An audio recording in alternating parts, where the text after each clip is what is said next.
মানুষের জীবন একটা চলন্ত রেলগাড়ির মতো, কখনো দ্রুত, কখনো ধীরে ধীরে, কখনো বা ঝাঁকুনি দিয়ে চলবে। এ যাত্রায় উঠবে অনেক মানুষ, কেউ সঙ্গে থাকবে কিছুটা পথ, কেউ থাকবে কিছুটা সময়, আবার কেউ আসবে শুধু নিজের মতো কিছু বলে যাবে বলে। কিন্তু মনে রাখবেন, চূড়ান্ত গন্তব্য পৌঁছানোটা একান্ত আপনারই দায়িত্ব।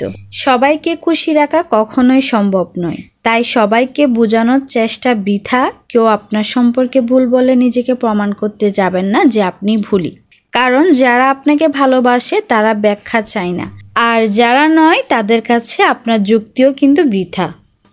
মানুষের মুখ বন্ধ করা যায় না, তবে নিজের মনকে কিন্তু সুরক্ষিত রাখা যায়। তাই যে কোনো বিষাক্ত কথায় বা অপ্রয়োজনীয় সমালোচনায় মন খারাপ করবেন না। মানুষ অনেক কিছু বলবে, বলার কাজটাই তারা ভালো করে জানে। আপনি বরং তাদের কথাগুলো হাওয়ার মতো উড়িয়ে দিন। হ্যাঁ, ঠিক শুনেছেন, উড়িয়ে দিন। কারণ আপনার সময়, আপনার মানসিক শান্তি এগুলো খুব মূল্যবান।